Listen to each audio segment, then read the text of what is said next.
So welcome to today's training. Today, we're going to be talking about why your tour website isn't booking more guests and how you can fix it. Can everybody see my screen okay? Cool. Thanks, Doug. Thanks, Katja. So I'm glad you're here today. Today's training is going to be a more practical, no fluff kind of session. So whether you're planning a full website redesign or just want to squeeze the juice out of the website you already have, this training session is going to be for you. This is a little bit different though this month. We're going to keep things really casual and conversational. It's actually more of a fireside chat than just flipping through a bunch of slides and not getting you guys to ask questions. So feel free to unmute, chime in, drop your questions in the chat. So today I am joined by Greg Rosenhan, who's going to be doing a lot of the talking actually, and he is my manager and probably the best manager in the entire world. But his official title, you know it, Greg, his official title is the Senior Director of Sales and Marketing. So we're going to tell you a little bit about Greg in a little bit, but anything design related, this is the guy you want to talk to. He has an extensive design background, and after working with him for almost a couple years now, I could honestly say he is so talented. So before we dive in, if you haven't joined our trainings before, you may be wondering what we do. Well, we do a lot, but we only work with tour operators. That is kind of our bread and butter. And actually, a lot of the employees who work for Resmark have come from this industry. At the core of what we do is we build websites, we implement ongoing SEO strategies, we offer a booking system, digital waivers, and new to our service offerings, we are doing weekly coaching. But what's really important to us is that we educate companies within this industry, especially if they just need that extra hand or push to get their systems and processes in place. And that's why we do these monthly ongoing training sessions. So since we're talking about design today, here are just a few of the websites that we've designed. This is Four Season Guides. Now, Greg did not design these websites. Our web team did, but Greg always has a say in how we can level up our client's website. This site is not launched yet, but soon excited to share it with you soon. Here's a little sneak preview. And then Expedition Canab. So why should you listen to us? Well, we're a team of pretty cool people who really love this industry. Many of us have worked in the industry, like I said, as tour guides, tour operators. Myself, I was a travel blogger. So even if you don't decide to use Resmark, we love to be a part of your success in some sort of way. However, if you do utilize Resmark, whether that's for marketing, booking systems, waivers, this team right here, and this is just a few of us in this gallery image, we've got your back. We understand your industry incredibly well. So what are we talking about today? Let's just jump into it.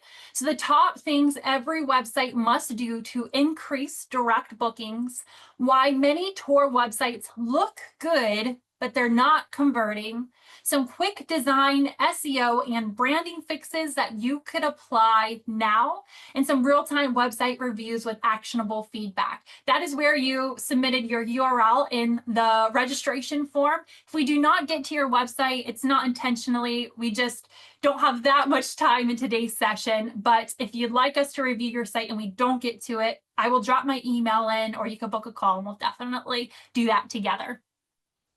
All right, I'm going to stop sharing my screen. Give me 1 second if I can. Let's see here. Hold on a second. Am I still sharing my screen? Nope. No? Oh, okay. All right, cool. Awesome, guys.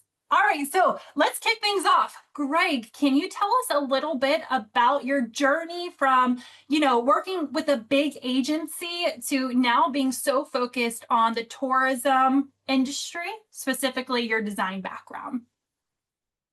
Yes, I'd love to. Welcome everybody. Glad you're here. Hopefully this webinar is insightful. So just a little bit about me.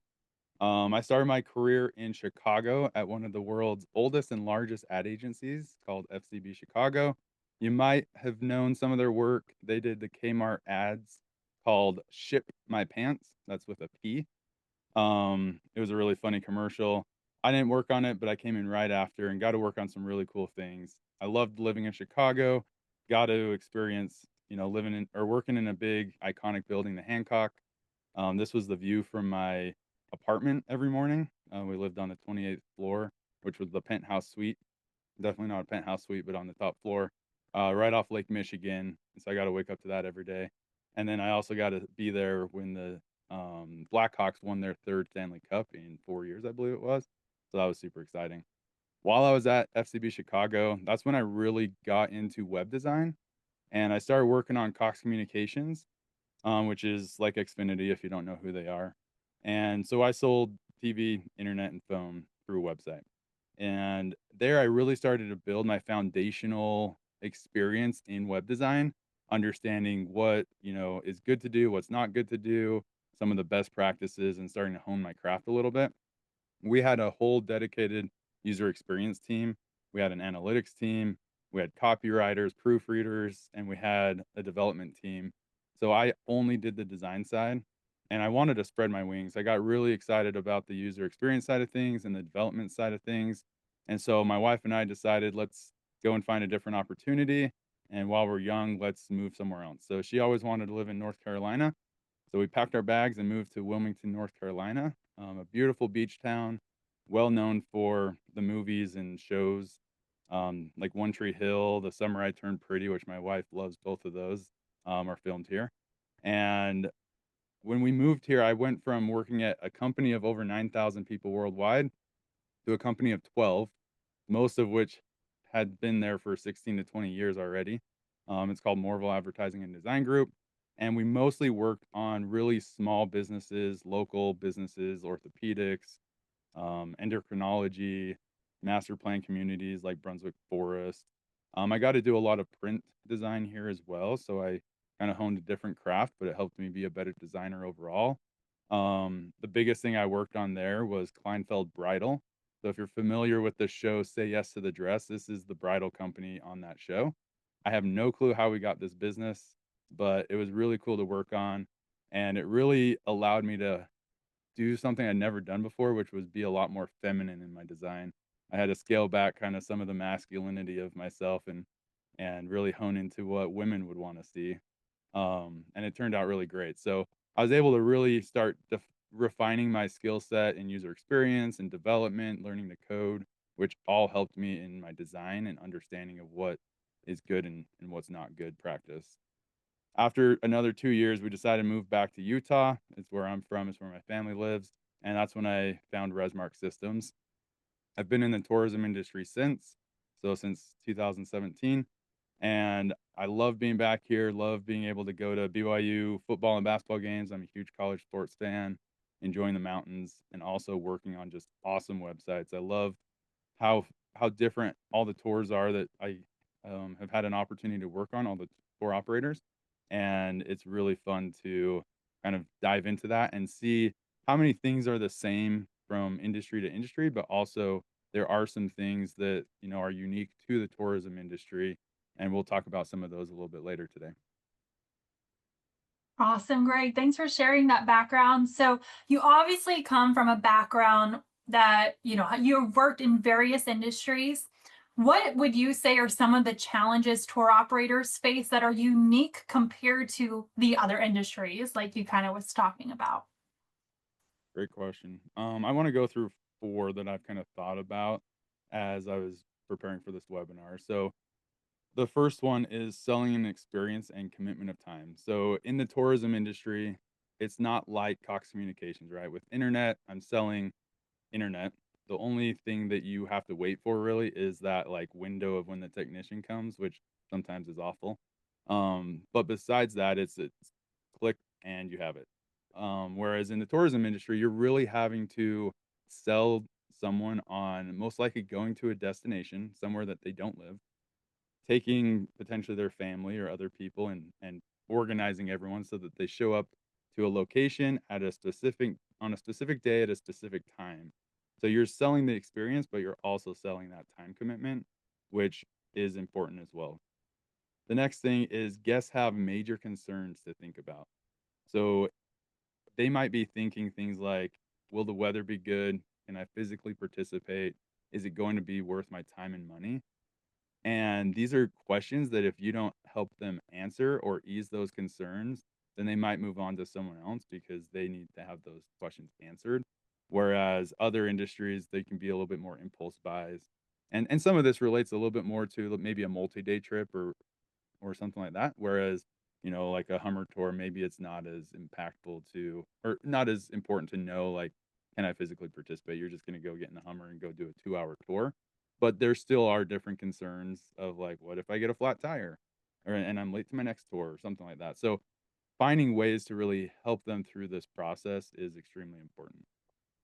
The next one is most tour businesses are seasonal. So you have a very narrow window to generate most of your revenue. So finding ways to generate that revenue year round can help your business thrive and grow in a way that maybe you aren't used to seeing as much. And then the last one is OTAs, online travel agencies. It seems in the industry there's a love-hate relationship with them.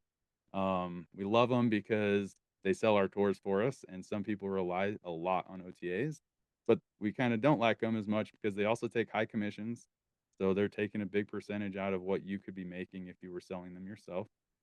They typically own the search results, so they're usually at the top of the rankings, and if they're not, then they're paying for ads, to be at the top as well, and so it's really hard to compete with them because they have such a big domain authority. And then as a consumer, what I personally don't like about them is they don't sell the experience very well. I go on, I can find a trip and I can go and book it really easily on their sites, but I don't understand what the business that's selling me this is and how they operate and I don't get that experience that you can offer on a website. So those are kind of the four things I thought of that are different than other industries I've worked in at least. I'm glad you mentioned OTAs.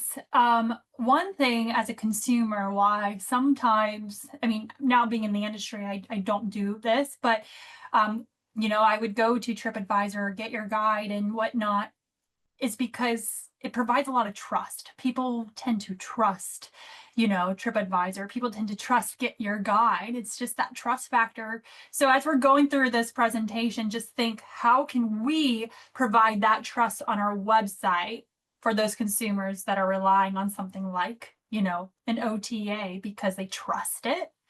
Awesome. Very cool. So I have a question, Greg. Let's start from a design perspective. What things can tour operators do to ease these concerns you just talked about simply through the design and user experience? So think of 5 words. Don't make the user think. So we'll come back to this gif of Homer Simpson in a minute, but this thought of don't make the user think comes from a book called Don't Make Me Think. It's about web and mobile usability. It's an amazing book for user experience if you want to read it. It's fascinating. But it talks about how every question that a visitor has adds to their cognitive workload. So those questions might be like the ones I already brought up about the weather. They might be questions on, do I press this button, or where does this link go? How do I find tours? Whatever it might be, it adds to their cognitive workload. And cognitive workload, just a very simple explanation, is the amount of mental effort required to complete a task. So, high cognitive workload often leads to negative emotions like stress, anxiety, frustration, whereas low cognitive workload promotes positive feelings like confidence and excitement. So, we obviously don't want negative emotions, having our customers having negative emotions when they interact with our brand. So, how can we ease those emotions? How can we help them have a low cognitive workload? So, I want to share a little bit of an example here that I'll kind of tie throughout the rest of the presentation, but we don't know where the person's workload is at when they come to our website, right? They might be relaxed and have a low cognitive workload. They might be frustrated right now. So let's imagine a stay-at-home mom. She just had an argument with her son who doesn't want to do the dishes. She got frustrated. She sent him to his room to calm down. She then goes and sits down, pulls up some things on her phone and decides I'm going to look up some tours to do on our trip that we're going on as a family here soon. And that's going to be her way to kind of relax and calm down. So right now she has a high cognitive workload. When she lands on your website, you want to make sure that she's not increasing that workload, but that you make it really easy for her to be able to kind of find what she's looking for and start to relax because that's going to get her more and more excited and help her go through your website that much easier. So I want to kind of talk through 4 ways to ease the cognitive workload, and these 4 ways also can help increase your bookings, right? So that's what the webinar is about. But I'm going to talk more about this cognitive workload because as we lower that cognitive workload or we keep it low, then we're more likely to get that person to convert on our website as well. So the 4 things are site structure, clear calls to actions, impactful visuals, and helpful content. So let's dive first into site structure. There's a lot of different ways you can do site structure. The examples I'm going to show are mostly on desktop, but that's just because it kind of looks a lot better. It's sometimes easier to show in desktop, but it's really important to have good site structure on your mobile, on your phones as well, because that's where probably the bulk of your business is coming from. So the example I want to start with is Blue Lagoon Island. We already kind of saw a sneak peek of them. This is a site we're about to launch. And one thing I really love about the site navigation here is they kind of have 3 different user bases. The first one is someone looking to come to the island and do an adventure, do an activity with them. The next is someone that already did the activities. And the third are they have this like educational group that they work with to provide education and bring them in to do different experiences. So their navigation, if you look at the programs, which is what their tours and activities are called, planning your trip, these are for that first group. Purchasing photos is for that second group where they've already done some stuff and now they're coming back to buy more. And then the education is really for that third group. And it's a whole nother website about education and all the offerings that they do there. And so no matter who I am, I can come into the site and easily find what I'm looking for, which is important. We're gonna focus on the consumer side that hasn't bought anything yet. So we're that mom sitting on the couch. We come to this website, we click on programs, we see this mega menu. Mega menus are nice because it helps you organize the content a lot more, especially if you have a lot. So there's a lot of options here. And so a mega menu allows us to have different columns so we can break up the content a little bit easier, all within the same navigational element. And so you can see here it's broken up by animal encounters and island activities. I can go in and click on any of these and go dive deeper about that tour or that program specifically. I can click view all and just see all of the animal encounters and get a deeper experience about those.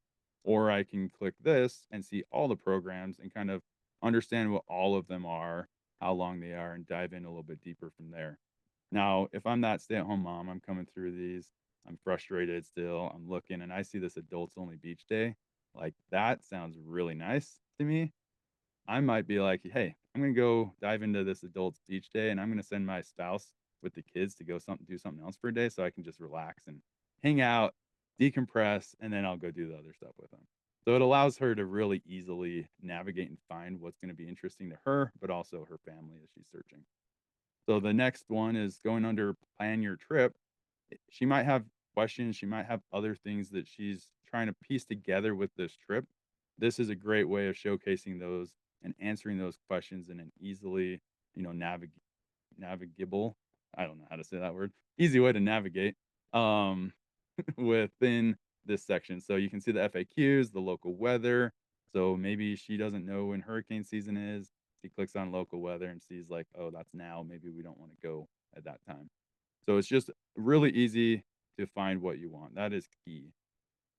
The next one that we're going to talk about is clear CTAs.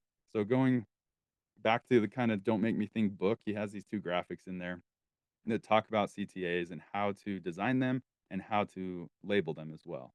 So on the left, we have these obvious options, and then on the right, we have these requires thought. We want to stay as far to the left as possible while being able to explain what it is we're doing. So in this case, I'm on a website and I'm looking for jobs. If I see a button called jobs, I'm going to immediately know that if I click that, I'm going to go and see a list of jobs.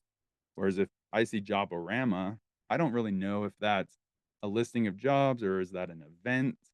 And so I might not click it. I might kind of get a little frustrated looking around, not knowing where I can find what I'm looking for. And then in the bottom option, making sure that your calls to actions look like call to actions. If it's just plain text, no one's going to know to click on it, and they're not going to. If it's just a color, be cognizant, especially these days, of accessibility. So someone might not be able to tell the difference between this kind of blue and a black. So adding an underline might be helpful, or choosing a different color that is going to stand out a little bit better is helpful as well. So going back to Homer Simpson, I promised we would. In this case, how can we make this better? To start, press any key. So Homer is looking for the key that's labeled any. He doesn't find it. He gets frustrated, not sure what to do. So even if I can press any key on my keyboard, it's better to be clear in what the action is. And so it'd be better to just say to start, press the space bar, or to start, press return, instead of making someone guess kind of what key they have to press. So the Hey, third thing Greg, I want to talk. Oh yeah, go ahead. before you move on, I wanted to give a quick story about that I think relates to what you were just talking about. So we had a client, or we have a client that we've been doing ongoing SEO work for a few years now. And what we do for all of our clients is we use a program. We use Microsoft Clarity, but there's also Crazy Egg and other systems where you can track actually how your users are, navigating on your pages. So but for this client specifically, we kept seeing that users were clicking on this one image that wasn't clickable. But what it told us, what it told the SEO team was we need to make that image clickable. So what I'm trying to say here is look at the data, see if people are doing the obvious things, or maybe they're doing something that's obvious that you didn't think of.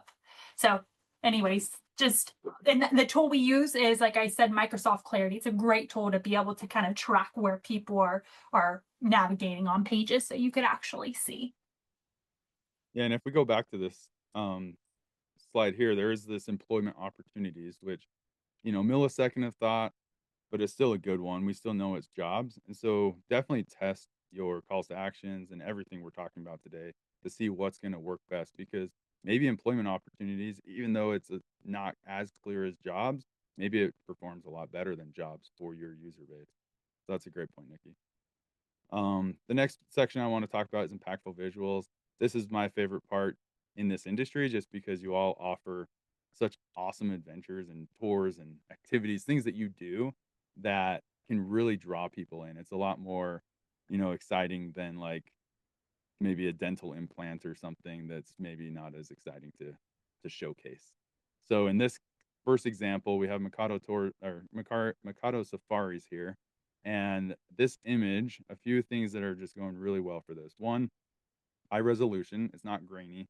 It's really just a beautiful shot. The photography is really well done, and it shows you kind of what you might see there, right? Like I envision myself in the tour truck just right here on the road, like maybe 10, 20 yards away from this tree, being able to see that up close while the sun is beginning to set.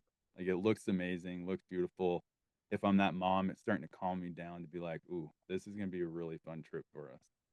It makes you want to see it in real life. This next example is a little bit different. It's maybe not as calming, but it shows smiling faces. It shows action. So it's showing the water splashing on them and they're enjoying it, right? And so it's drawing me in to if I want that type of adventure, like that looks fun, they're having fun, I'm going to go and have fun as well. And I love the line, you'll never forget this, because that just is another, like, emphasizes, like, this is going to be something memorable and it makes you want to go and do that trip. This example here was actually submitted to us from one of y'all, and it's for Vineyard Voyages. And they do vineyard bus tours in Virginia, and I love the imagery on this page because when I think of like a vineyard tour or a wine tour, I'm thinking like it's going to be something relaxing. It's going to be, scenic. I'm going to see some nice sights and it's going to be just a beautiful time. The image at the top, like these grapes look so good. I want to eat them, but the colors on it are relaxing and it makes it really draw me in. And then the image lower, I see this like nice vista. So I'm going to see beautiful things while I'm there, and so for that mom, it really might draw her in to be like, okay, I'm just gonna go do this by myself or with some, girlfriends, whatever it might be. We're gonna sip some wine, really relax. And the images help me feel that as well as I'm going through the site. Now I want to give an example that I don't like as much and kind of walk through how it could be improved. So National Geographic is known for like their amazing imagery. They always have just stunning photography of landscapes and animals. And in the example that I'm going to show, I feel like they failed pretty badly in drawing me into what they're trying to sell me. So in this example, their expedition, or this is the landing page for Iceland expeditions for them. And when I see this image, one, it's a little bit grainy. It's not as high resolution as it could be. But two, it's not very inviting. Like when I think of Iceland, I don't think of, half dead shrubs and some dead looking mountains with like pretty normal looking river. I think of like greenery, huge cliffs, like ocean. I think of polar bears probably. I don't know. I've never been. But like I don't picture this. This is something. I'm in Utah.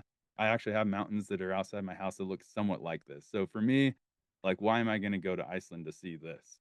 Um, but as I scroll down to the next section of their site, I start to see some really amazing photography and that draws me in. So why not wait? Like, why wait? Why not show that kind of higher up on the page? So instead of showing something like this, what if they updated it to show something like this, where now this feels more like Iceland? It's beautiful, it's engaging, it's captivating. I might never actually see this when I go to Iceland, but it draws me in. It makes me excited to be like, that's a cool looking place. I want to go there.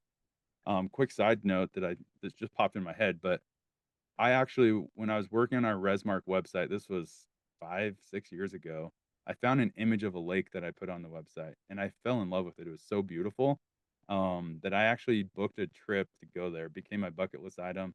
It's Banff National Park. I'd never been, but just because I saw that image, it, like, drew me in, and it was well worth it. So that shows how big, like, an image can really kind of draw you into wanting to go somewhere or do something. This last example of imagery, is a video here. So Dallas Party Bike, they submitted their site as well, and they have this video. So in the background here, this is a video running, and it's actually really engaging. It shows like the fun and adventure that you're gonna have on this Dallas Party Bike with your friends. But I can't really see it. It's really small. There's a lot of text and other things going on that are drawing my attention away from the video. The book now button is kind of in the middle here, draws my eye up there as well. And so, how do you engage people in this video so that they see kind of what they're going to experience and draw them in a little bit more? And so, this maybe isn't the greatest example in the world, but just a quick version of like what they could do to maybe simplify and make it, more impactful of a video. Make the section taller, move the text down, move the, reviews over here. It's all still visual. And most people, when they read a website, they actually do an F pattern. So they're going to go across the top, down, and across, or they're going to do an S where they go kind of in an S pattern. So making sure that the elements align with that are going to help people be able to easily go through the site and help them not have like a higher cognitive workload because they're not stressing to read or stressing to figure out what they should look at. So the last section oh, go ahead, Nikki. Yeah, before you move on, I have a question from the audience. So, can you talk a little bit more about the pros and cons of embedded video on the website? We are wondering if it's slowing down load times, especially on mobile. I love this question. Yeah, that's a great question. It really comes down to how you're embedding it. YouTube often is kind of large, I've noticed, which is kind of funny because it's owned by Google. You think it'd be like the most optimized video player ever, but sometimes it can slow down your website if you do like a page speed score. It often comes up if it's a video. So there are ways that you can go in and optimize your videos to load a little bit faster, depending on what platform your site's built on, or if it's hard coded. There's different things you can do to either preload it or have it wait to load, depending if it's lower on the page. Some really like technical things that you can do to improve that experience. If you find that you're not able to fix that and it is slowing down your speed, then go in and put in a static image and see if that makes it better. Or there is an example.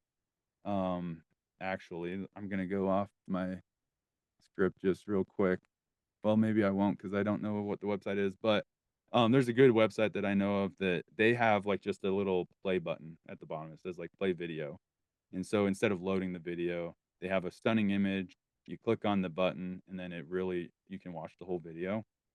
So doing that, or also like shortening the video so it's just really small, and then doing something like that could really help with the load time as well. I will say if you could dial in on the video and it doesn't slow your website down and it's a beautiful video, wow, it can really add such emotion and make your site just really beautiful. I love when we're able to add video on our websites. Um, Before we jump into the next question, Greg, I did want to make a statement real quick. So I have my lovely client success manager, Katja, on this call, and we are always working with tour operators, trying to get their sites up and running. And I will say, images are probably, I'm just throwing this stat out there, but if I had to say something, 70% of the work. Like, if you could dial in on your images, your video, your website is just going to be amazing. And if you don't know that if your images are good enough, because a lot of times you might think they're good, but they're not. And I don't mean as in a design perspective, I mean like the clarity, the resolution. Ask a professional. Just say, hey, how are these images? Can you let me know? Can you look at the resolution? Can you look at the size? And if you can invest a little in a photographer or even a videographer. You could find one pretty inexpensive in local forums, Facebook, even Upwork. We once found a videographer for a trade show that we attended on Upwork that was in that area. So very, very important. All right, are we good to move on to the next question, Greg? I have a good one for you. Yep, I was just sending that link in the chat real quick to the site that I see Perfect. that I had as an example. Awesome. Cool. All right, before you talk about helpful content, let's say my site looks absolutely amazing. It's easy to navigate and it clearly addresses visitors' concerns. We're following all three of these elements you just talked about. So, what else can we do to stand against our competition? Great question. Let's go through the helpful content. I think that's going to help answer some of those things. These are things that, as a designer, user experience professional, like they really are important. But as a consumer as well, these are things that I see my wife get drawn into, or other people get drawn into as well. So the first one we'll kind of talk about is voice and emotion of your content. So making sure that you speak to your visitor and not just about your company, or just not all informational.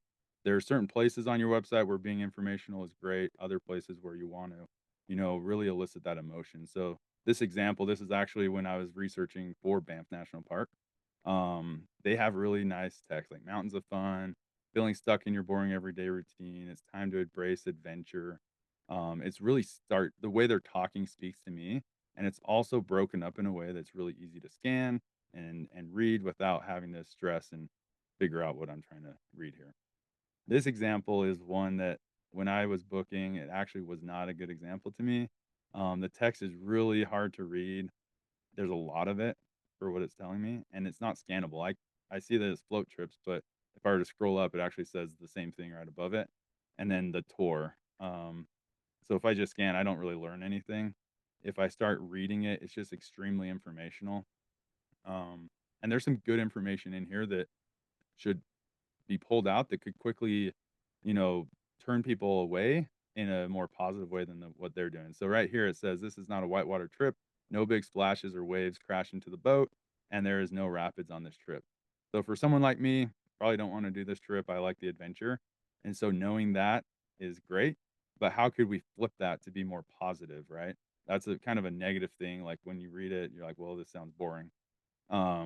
Where they could use the words to really explain, like, enjoy Banff in a way that most people don't, or, see the scenery of Banff, the landscape in a different way. Like, I don't know. I'm not a wordsmith, but saying it in a way that really speaks to the benefits of it versus making it sound like this is going to be super boring. The next section, or the next piece, is FAQs. So we talked earlier about questions and concerns that people have, making sure your FAQs are easily found, but then also answer those questions. So in this example from Western River Expeditions, there's actually a ton of FAQs on this page. but they're all questions that have been asked from someone at some point, and they're answered really well and organized really well as also. So I can see food and beverage, and I can get my answers here or whatever I might be doing. So in this case, for physical requirements, they also have a video in here which goes through kind of what you're going to be doing and what physical requirements you're going to need. They have bullet points to really break that out. So making sure that everything, including your FAQs, are just really easy to scan. And this specifically is further down in the funnel of the site search. So having more content is a good thing. It's not as big of a deal because they're researching at this point and really want to dive in. One more example is having surveys and tools kind of like this here. This is on a site that we worked on that we just launched this tool actually, and it's a quick survey of 5 to 7 questions that kind of figure out what type of trip you're looking for, and then based on your answers, it's going to spit out, hey, go and look at these tours. These are the tours that you should look at. So it really helps the user come through and quickly find what they're looking for, especially if they're not quite sure what they want to go and do on your company with your company. And then just a few other things here are having social proof, so testimonials, reviews, things like that. Having user generated content, social media, or these are actual videos from people that went on these tours and little clips that you can share with people so you can see firsthand experience of what it's like to go on your trip. Having awards and recognition, so a TripAdvisor badge or other recognition that you might have is good. It helps build that trust that Nikki was talking about earlier. And then if you're supporting a cause with your business, then show that. People like to support other foundations and causes a lot of times. And so don't be afraid of showing what you're doing to help the community and those around you. Yeah, so those are a few of the things that I think are helpful. Awesome.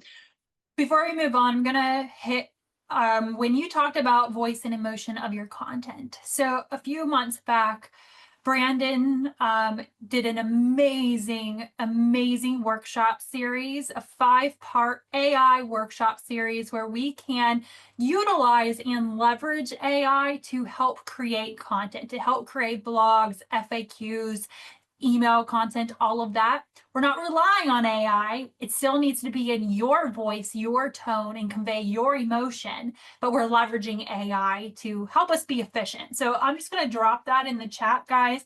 Honestly, we've had amazing feedback on it. So if you get a second, actually more than a second, it will take you a little while to get through because it's 5 parts. But if you follow it, it's a game changer. So let me know if you have any issues accessing it. It should bring you right to like all 5 parts where you can click in and view each one. All right, Greg, are you ready for my next question? Yep. All right, I guess you are. So, with all of this, how can tour operators' websites stand out in a shifting SEO world? Yeah, so that's a great question. We all know AI is really changing things, but Google and search has really changed in the last 5 years, whatever, pretty, quite a lot. So these are 4 ways I thought of that I think you could stand out in this area, right? And you might know of some, but the first one is rich results, and we'll talk about these in a second. AI search, your DMO, DMC, so your destination marketing organizations, and then influencers. So the first one is rich results. I just want to go back in time for a second, back to maybe 5 years ago, 10 years ago, when Google search looked a little bit more like this. So I searched tours in Nashville, Tennessee. I don't see much except for results.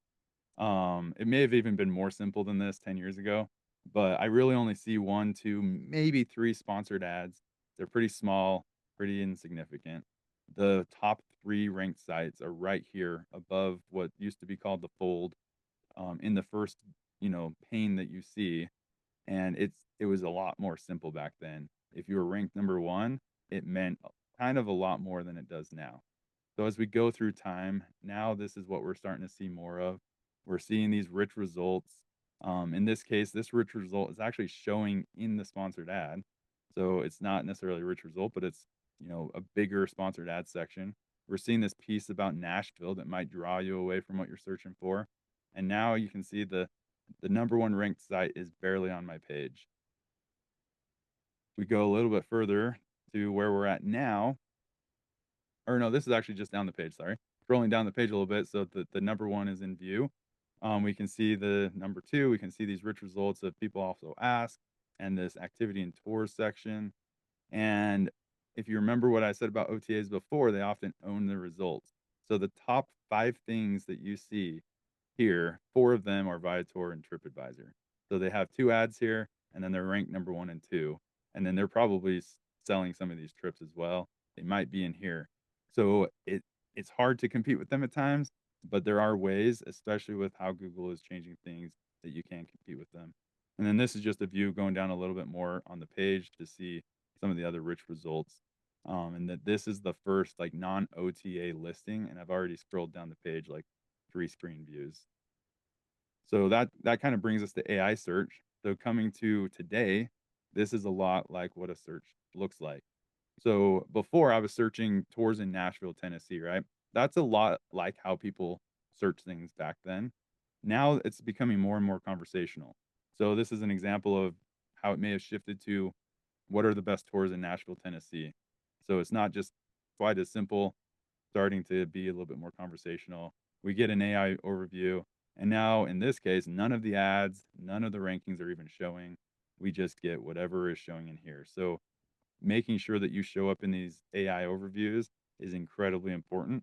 We're not going to go over how to do that today, but be aware that if you're not showing up in these, there's a good chance you're not going to be found. And then this Yeah, is can an I example. Yeah, go ahead. Yeah, and we did a training on this in June, so I just dropped the link. But and I think you're about to share Chat GPT. But I'm going to Africa in a couple days, and I planned my entire trip through Chat GPT by almost like having a conversation with the AI model back and forth, back and forth. So the way people have searched has completely changed. Yeah. Sorry, Yeah, Greg. and that's exactly what I was gonna say here. As you can see, the prompt here is like, "I'm going to Nashville in October. What are the best tours that I should consider?" So even more conversational, more detailed. I might even personally, if I was searching this, say, "I'm going to Nashville in October with, my wife and my 4 kids, and these are their ages, and this is what we like to do, and we don't like this," or whatever, and, like, be really detailed because I know it's gonna spit out even more personalized tours for me. So, being aware that more and more and more people are searching like this, and these are the results they're gonna get. So, using the webinar that Nikki sent and other resources to really find out how to get ranked in these, talking with us as well after the call, we can walk through kind of some of the things that we do as well. But it's extremely important to get ranked in AI. If you're not, you're getting lost, and what the other things that we talked about aren't gonna matter as much. Just for the sake of time, I'm gonna go really quickly through these last 2. So DMOs and DMCs, if you're not familiar with them, they typically have a good domain authority. They will list your site. Often you can get on their blogs or newsletters and be posted on other places on their website. But they're valuable because, like I said, they have high domain rankings usually, and they link back to your website a lot of times. And so those backlinks are going to help boost your site authority as well and help you rank higher and show up in the results better. And then the last one is influencers. Just for the sake of time, I won't really share this example, but it had to do with Stanley Cups. We all know these mugs. Everyone probably owns one or has seen one up close. Stanley has been around since like 1913, and in 2019 they rebranded. They hired some influencers to come and do their kind of rebrand them and help them become popular. And in this case, it worked. It worked extremely well. The influencers pushed their product and everyone wanted it. So tapping into local influencers or other influencers and, bringing them on trips or tours and letting them write articles about it is a good way to just get some, relatively cheap, you know, publicity and backlinks to your site, especially if they have blogs and stuff. Like that's gonna help link back to your site and get you noticed in a different way than maybe you're used to. Awesome. All right, Greg, thank you. But before we end, I think it's time to do some site reviews. Are you good on time, everybody? If we go through some live websites. So these are the websites you guys have submitted in the form. So we're really excited to share them with you or share our suggestions, what you're doing good, what can need improvement, so on and so forth. So, all Yep, right. and unfortunately, we're not gonna get to them all, but I do wanna show some, and hopefully, we'll get some good things out of it that you can apply on your website as well if we don't show your website. So let's go in here, make sure I share the right. And as you're doing that, Greg, we did have some questions that came through directly to me. And if we have time, I'd love to answer them, but I did gather emails. So if we don't get time, I will email you an answer because these are some really good questions. But we want to be respectful of everybody's time, most importantly. So I'll try to get to them. Okay, perfect. Let's see if I can connect my phone here real quick. So I wanted to bring up this site in mobile as well because it's good to look at. Can you see both the desktop and mobile view here? Yes. Perfect. All right, so this is Grape Escapes, I believe. Doug, I think I saw that's you. So um, glad you're here and we can walk through this. So the first thing I want to look at is just your site structure a little bit. So I have this tool called Hrefs that I can pull up and it tells me some of the things that you're doing. So in this case, we have our meta title and description. The description is actually really well done. You can see typically they want it around 160 characters and you're at 141, so that's within range. That's a good. You have keywords in there and everything. The title is a little long. Typically they want it around 60 characters at max. And then it also is getting cut off because of that. So when Google shows it in different places, it's not going to show everything. It'll only show those first 60 characters.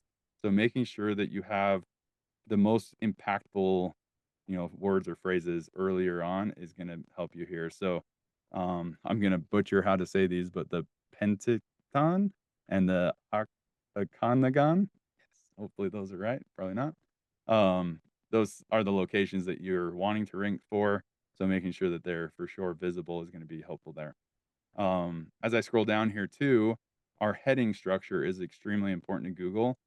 Think about it as like a um, that just slipped my mind. A table of contents for a book, right? It gives Google like the high level overview of what the page is about and in what order and what's important or like what's important versus what's a little less important. So It's having your H1. Oh, sorry, go ahead. it's it's Penticton, Greg.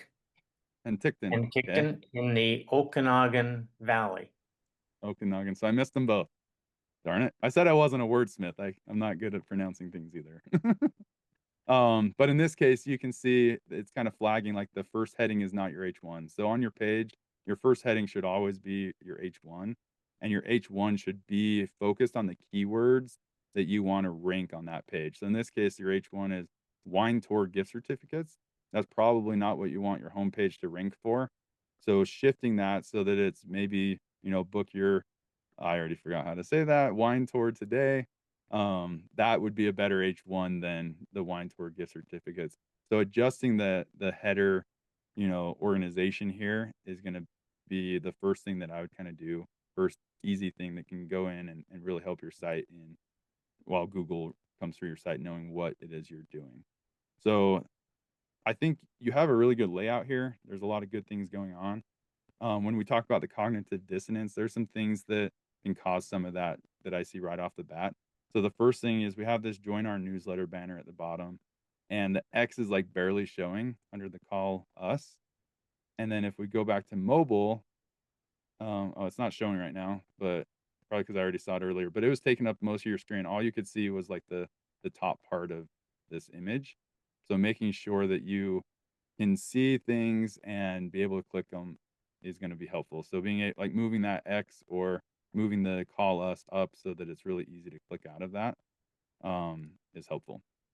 The next thing I see too is we have this find last minute Zola deals um, for underbooked tours. And when I try to click on it, I can't click on it. It doesn't do anything.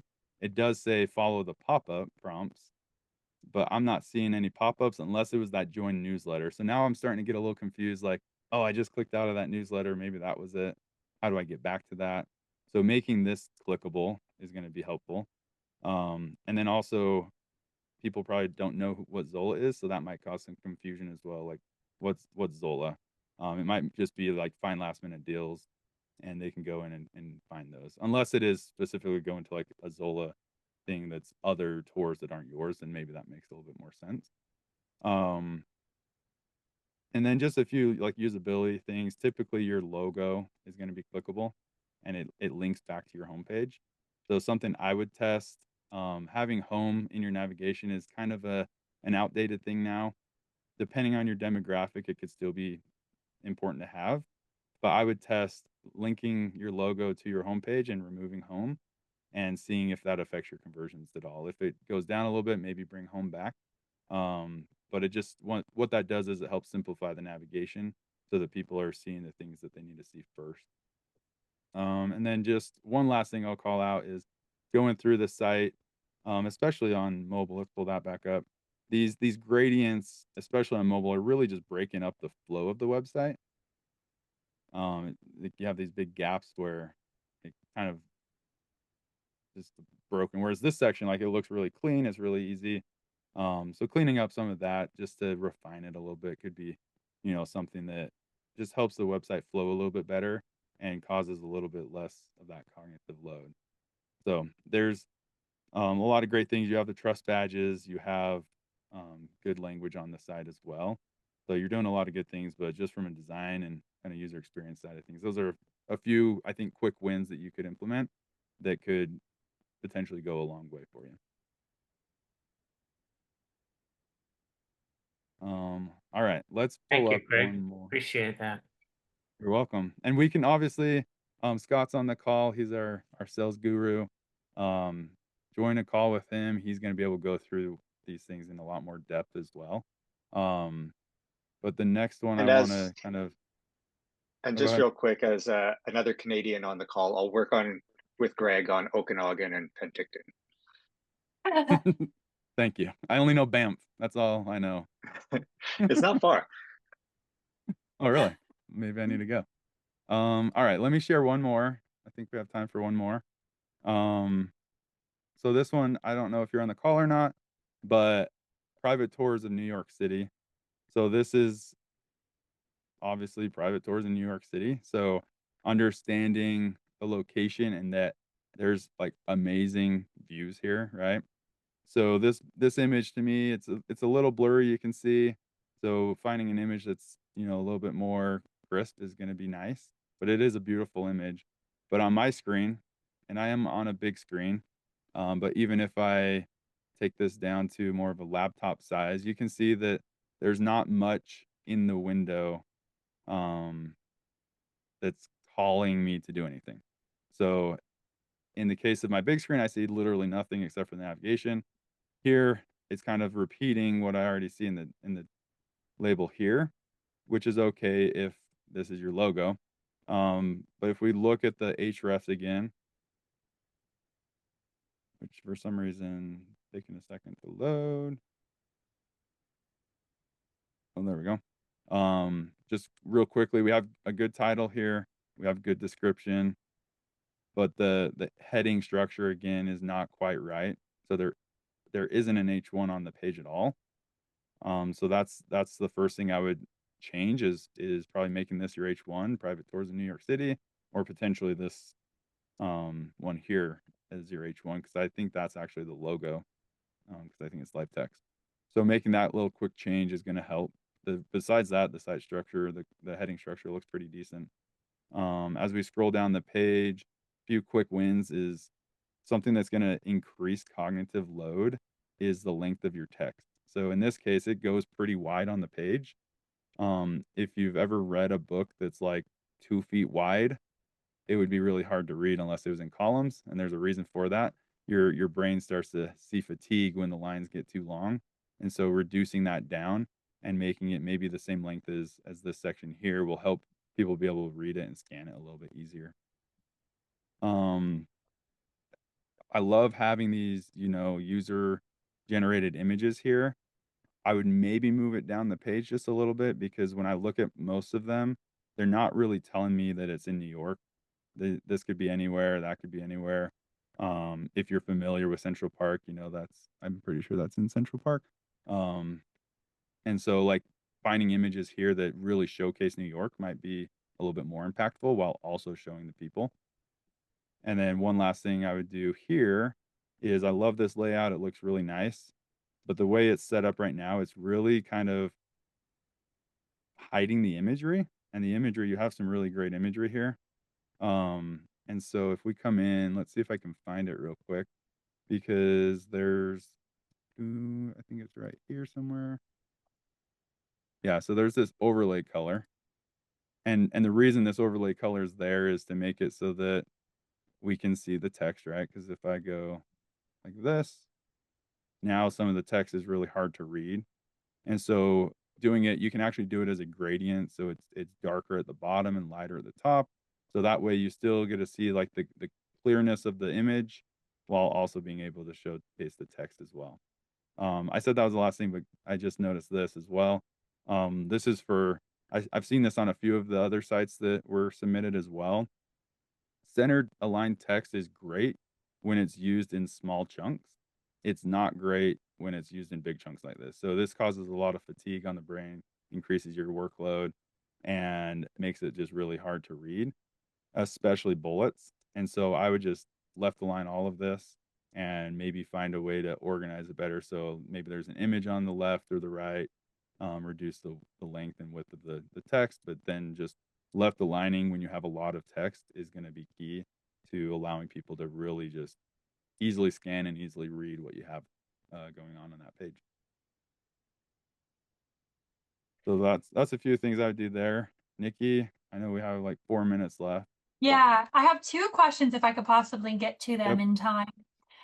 We had a really good question come through. So this is regarding length of sentences. If you narrow it, what is the suggestion for how best to use the open gutter space on either side of the text? Yeah, so Maria, I assume you're talking about like if we reduce that, it's going to have a lot of white space on both sides, right?